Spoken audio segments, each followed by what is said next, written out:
My parents decided to celebrate their 40th wedding anniversary at my house in Aspen. It's worth $1.2 million. And they didn't ask. They just announced it over dinner.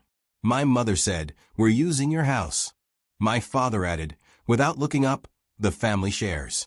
I sat at the table after a long shift, the smell of bacon and coffee still lingering on my clothes, and suddenly realized the decision had already been made. Without me. I'm 34, and I never thought I'd be that guy on the internet writing a long story about his parents. I own 2 restaurants. I work stupid hours, and I always figured my biggest drama would be a broken fridge on a Saturday night, not my mom sobbing on the phone outside my own front door 8 hours away. If you told me a few years ago that family vacation would turn into your locked out of the $1.2 million cabin you tried to steal from me, I would have laughed and gone back to prep lists. But here we are. And yeah, I know how this sounds. So me. I'm Kevin, restaurant owner, the responsible one in my family since I was like 12. Oldest of 3, unofficial family IT guy, free therapist, and apparently lifetime financial aid office. I run a mid-range bistro downtown and a smaller brunch place across town, which means I basically live in grease-stained black t-shirts and half-charged AirPods. I wake up to supplier emails, fall asleep to inventory spreadsheets, and my phone battery dies more than I do. I've got my flaws. I stress eat fries standing over the trash can. I doom scroll Yelp reviews at 2 a.m. like they're holy scripture. I have this gross habit of biting the skin around my nails when I'm anxious, which is a lot. I answer work texts during dates, forget to drink water, and think I'll rest after this week every week. I've also got my little superstitions. I never say it's a Sloan night out loud, because that curses you. If a big catering order comes in, I knock on the stainless steel counter 3 times. On opening nights, I wear the same beat-up black sneakers because they know how to handle bad luck. Money stuff. I don't talk numbers with people I don't trust. That's a rule. Because where I grew up, money was never just money. It was control. It was guilt. It was remember who helped you. In my family, my role is simple. Kevin's the one who made it.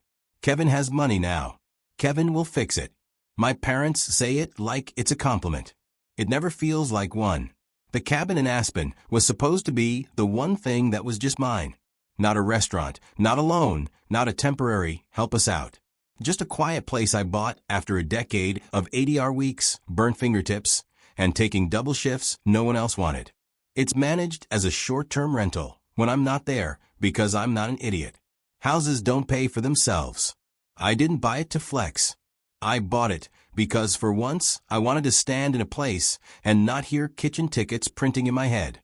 Anyway, the night this all started, I was at my parents' place for Sunday dinner.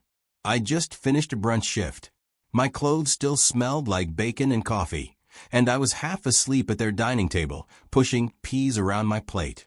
My mom, Linda, was scrolling on her phone, smiling at something.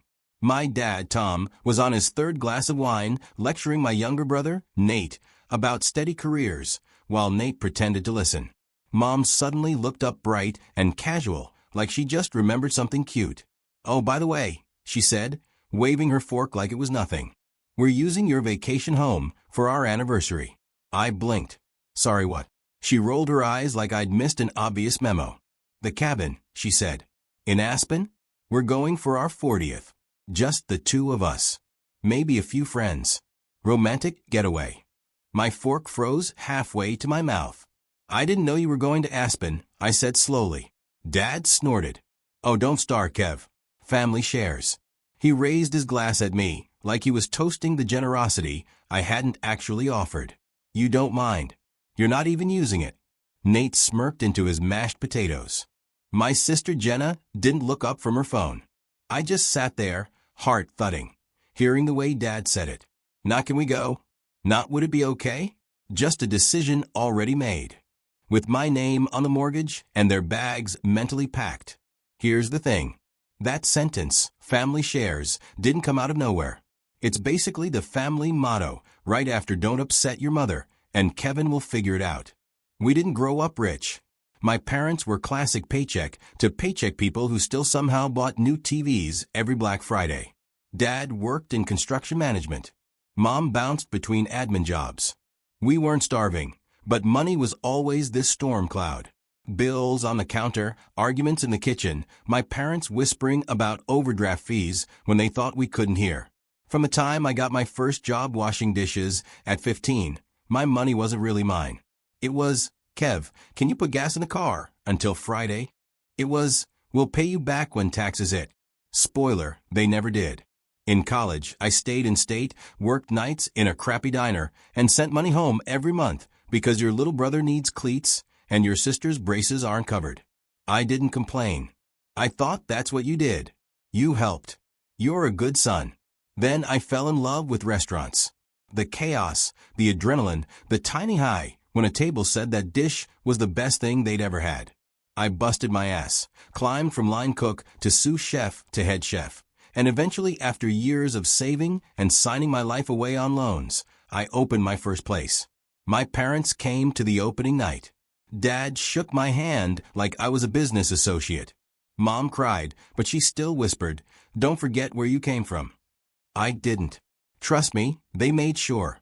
Anytime I posted a new menu or a photo of the restaurant on Facebook, the comments would start. "So proud of you." From relatives and from Mom. "Our boy is doing so well. He insists on helping his family." And that's how I ended up paying Jenna's last semester of college, after she forgot to apply for aid. Nate's DUI lawyer. My parents' property tax 1 year, because they miscalculated the medical bill for Mom's outpatient surgery, because the insurance messed up. Every time it was framed as temporary, as an emergency, as we'll pay you back when we can. There's always a win. It never comes. When I bought the cabin, I didn't announce it. I was tired. Tired of seeing the dollar signs roll in behind my mom's eyes anytime I mentioned good news. I closed on it quietly, told exactly 3 people. My business partner, my best friend, and my accountant. Of course, nothing stays secret forever. My cousin found the rental listing online because the algorithm recommended it to her. She texted my mom. Screenshots flew around faster than I could say. Non-refundable cleaning fee. My phone blew up. Kevin from Mom. Is this your place? Wow. Big man from Nate. Must be nice. From Jenna. That night she called. Why didn't you tell us? Mom demanded, skipping. Hello. You bought a whole mansion in Colorado and didn't think to mention it.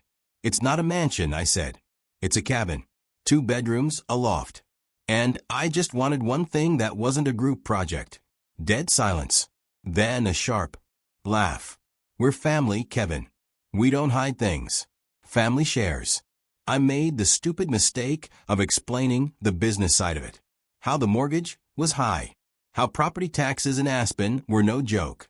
How I needed it rented most of the year just to break even. I mentioned the property management company and the digital lock system, thinking facts would calm her down. Instead, it did the opposite. So, you trust strangers in your home? Mom said, voice I see, but not your own parents. After that, the cabin became this symbol in every argument. If I said I couldn't cover something, Mom would sniff. Should have thought of that before you bought your little ski palace. Dad would joke to relatives, ask Kevin, he's got Aspen money now. I tried to compromise. I told them very clearly, look, if you want to go sometime, just ask in advance. We'll check the calendar. If it's not booked, you can stay. I just can't cancel paying guests last minute. That's my income. They said, of course, of course. And I let myself believe them. Which brings us back to that Sunday dinner.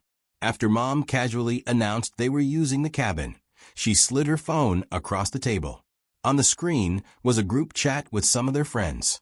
Photos of the cabin, my cabin, a link to the rental listing. Her message at the top. Tom and I are going here for our anniversary. Our son owns it perks. My stomach dropped. How long are you going for? I asked. A week, she said. End of the month. We already told everyone. We might invite the Clarks to join for a couple nights. She looked at me like she expected me to be honored. Did you check the dates with me? I asked. Kevin. Dad cut in annoyed. Stop being dramatic. It's your place. We're your parents. You're not renting it to strangers over us. I pulled out my phone under the table, thumb trembling as I opened the management app. I scrolled to the end of the month. The cabin was booked solid. High season. A family had already paid in full for that exact week. "Mom," I said quietly, "there's already a booking. I can't just..." She waved her hand. "Cancel it. You'll survive 1 week without rent. It's our 40th. We deserve this." Dad nodded like this was settled. "You can comp some other week for those people or give them a restaurant voucher. Think big picture." Jenna finally glanced up. "Yeah, Kev. It's not that deep," she mumbled. "It's not like you can't afford it." I stared at my parents, at the screen with the booking info, at the faces of some random family whose vacation I'd be nuking, and I realized something ugly. My parents never once asked, "Can you only you will?" On the drive home that night, my phone kept lighting up with messages from Mom. Pinterest links for Aspen anniversary ideas, screenshots of hot tubs. "Can you make sure there are fluffy robes? Do you have champagne glasses there? Bring extra blankets next time you visit." I drove in silence, fingers clenching the steering wheel, the mountain road hours away, but already weighing on me.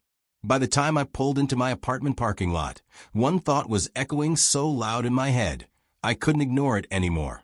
If I gave in again, this would never stop. And if I didn't, I was finally going to find out what happened when I told my parents, no, for real. I tried to do it the polite way first. A couple days after that dinner, I called Mom while I was doing invoices in the office at the restaurant. It was a slow mid-afternoon dining room, quiet hum of the fridge, the only sound. She answered on the second ring, already in a good mood. "Hey, birthday boy," she said. "It wasn't my birthday. I was just looking at hiking trails near the cabin. Do you have good knives in the kitchen there? I'll do some cooking. Give you a break from your fancy chef stuff." She laughed like we were on the same team. "Mom," I said, "we need to talk about the dates." Instant sigh. "Kevin, don't start." "I'm not starting. I'm trying to explain. There's already a family booked that week. They paid months ago. If I cancel, I get penalized. They get screwed and I lose thousands. It's not just an empty house waiting for you." She was quiet for a beat. Then her tone flipped. "So money is more important than your parents' anniversary now. Here we go." "That's not what I said," I replied, jaw tight. "You can go literally any other week that's open. I'll work with you. I'll even block dates if you tell me ahead of time. But I can't cancel this one. It's too close." Behind me, I could hear one of my line cooks banging pans in the kitchen. Lunch prep. Real-life bills. Payroll. "Tom." Mom called away from the phone. "Your son says we're not allowed to use the cabin for our anniversary because he wants strangers' money more than his parents." I closed my eyes. Dad's voice came booming through the speaker. "Are you serious, Kevin? After everything we've done for you?" Actually laughed. It came out sharp and humorless. "Everything you've done for me," I repeated. "Watch your tone." Dad snapped. "We raised you. We supported your little cooking dream. We let you live at home rent-free. You kicked me out when I was 19 because I wouldn't change my major." I reminded him. "That's not he started." But Mom grabbed the phone again. "You know what?" she said. "Forget it. You're not canceling the strangers. We get it. We're not your priority. We'll still go. We'll just work around them." I frowned. "What does that even mean?" "We'll use it before they arrive." She said, "We'll leave the place spotless. They'll never know. It's our family home, Kevin. You don't get to gatekeep your own parents." "Mom, that's not how any of this works." I said, "There are liability issues, key codes, insurance, the management company." "Oh, the management company," she mocked. "Do they love you more than we do now? Are they your real parents?" Something in me just snapped. I thought about all the wire transfers labeled helping them out. The nights I stayed late at my restaurant, feeding them for free while they invited friends and bragged about my success. The time I postponed upgrading my kitchen equipment because Dad just needed a little cushion for a bad investment. I thought about a family from Texas who had booked that week months in advance, saved up, planned their one ski trip of the decade.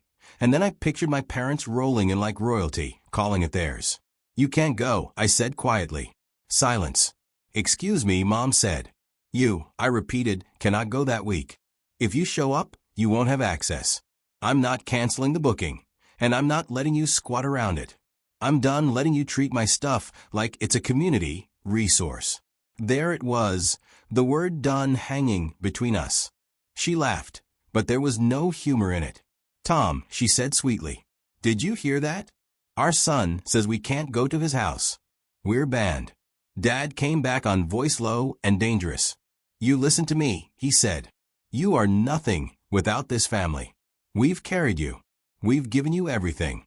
And now you want to play big man and lock us out of a house we helped you get. You didn't put a cent into it, I said, and my voice shook now from anger, not fear. I have the bank statements. Dad scoffed. We gave you a roof growing up. Food rides to interviews. That's not money to you. That's being parents. I said, you don't get equity for doing the bare minimum. He went quiet. Then, you ungrateful. I pulled the phone away from my ear, heart pounding. Behind the glass, I could see my servers starting to set tables. Normal life. People who didn't think they owned me. Okay, I said, and I cut them off. I'm not doing this. Go or don't go. But you're not staying in the cabin. You want a trip to Aspen? Book a hotel like everyone else. Kevin. Mom shrieked. Don't you dare. Love you. I lied and hung up. My hands were shaking. I had to sit down. The rush of guilt hit first. Years of conditioning. You don't hang up on your parents. You don't talk back. You definitely don't tell them no. Then slowly another feeling started to creep in under the panic. Relief. For the first time, I'd actually said what I meant instead of twisting myself into knots to make them comfortable. That relief lasted exactly 20 minutes. Then my phone buzzed with a text from Mom in the family group chat for Mom. Since Kevin is being difficult, Dad and I are still going to Aspen for our anniversary. We're using his cabin because family shares. Don't worry, we raised him better than this. He'll come around. They decided for me again. And that was the moment I realized if they were going to treat my boundaries like a suggestion, I needed more than words.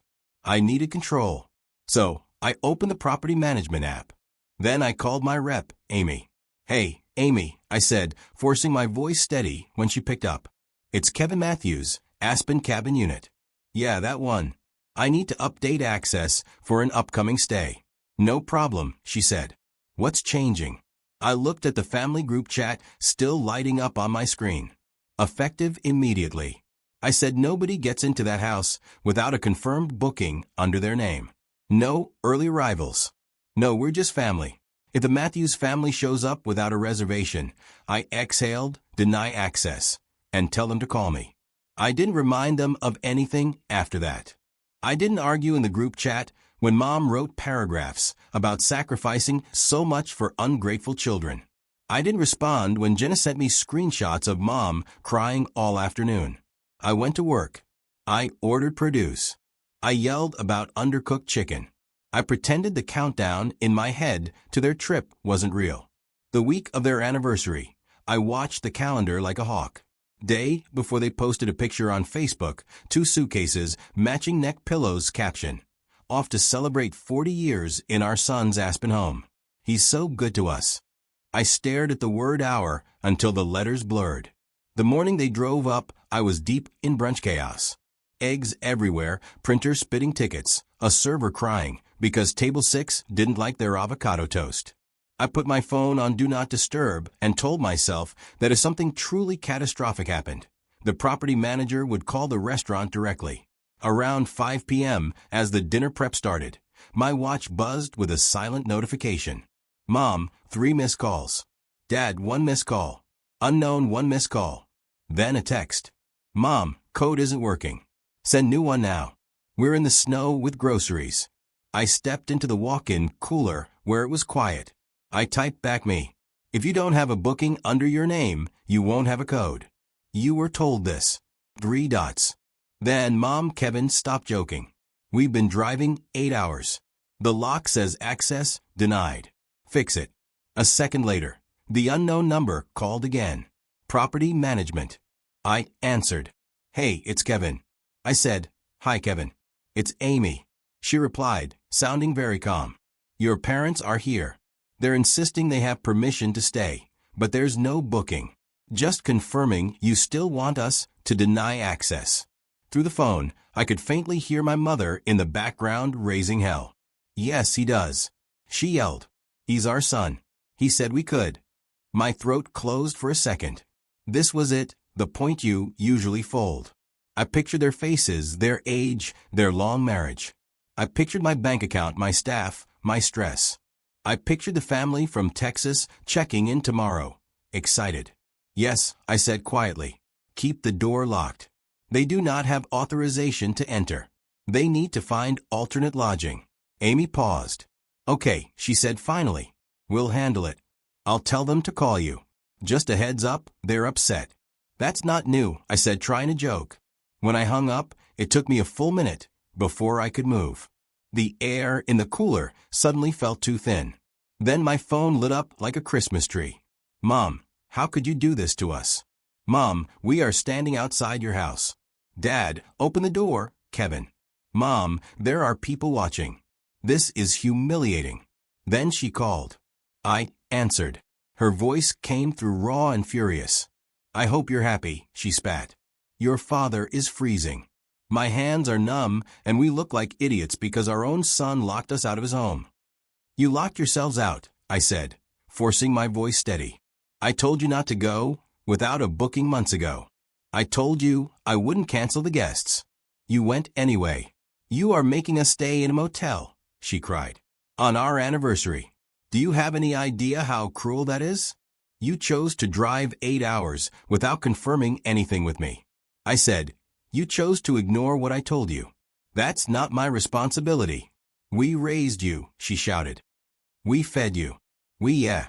And I've paid your property taxes, your medical bills, Jenna's tuition, Nate's lawyer. I snapped, the words bursting out. I bought my own place. I pay that mortgage. I pay the management. I pay the repairs. I pay when people trash the place. This house is not a toy you get to pick up when you're bored. Dad grabbed the phone. You're embarrassing us, he said, voice low. People are staring. I almost laughed. Now you know how it feels, I said. Every time you announce to the world that I'll bankroll whatever you want. Every time you call my stuff, ours like I'm your credit line. This is your mother, he hissed. This is my boundary, I said. You don't get to stomp over it because you're uncomfortable. He was quiet for a long second. Then, with a voice I'd heard 1,000 times when I was a kid, you'll regret this. He hung up. The guilt slammed into me harder than any heat wave. For a second, I thought I might throw up. Then my sous chef cracked the door open. Hey boss, she said carefully. Table 12 is asking about the risotto. Right. Life, work, responsibilities that actually appreciated me. I shoved my phone into my pocket and went back to the line. Later that night, after close, I finally opened the family group chat. It was a mess. Mom had written a whole essay. We drove 8 hours, we brought groceries, we planned a beautiful week, and our son decided we didn't deserve to be in his house. He cares more about strangers than his own parents. I guess money does change people. Jenna, wow Kev, that's cold, Nate. Dude, for real? You couldn't spare 1 week for mom and dad? I stared at the screen. Then I opened my banking app. I scrolled through years of transactions. Line after line of M. Matthews/L. Matthews with amounts next to them. $700 here. $2,000 there. $500. $1,200. $3,800. I took screenshots. Not all of them, just enough to make a point. So I just posted it all in the general chat. Since you've decided to make it public, fine. Here's a partial list of what I've paid for over the past 10 years. Jenna's back tuition, $5,000. Nate's lawyer bill for his DUI, $1,500. Mom's outpatient surgery bill, $2,300. Their house taxes, $29, then another $3,200. Dad's short-term loan for the truck, $6,000. Not a penny has been repaid. Emergency expenses, which I've stopped even recording, are over $11,000. Total, about $31,000.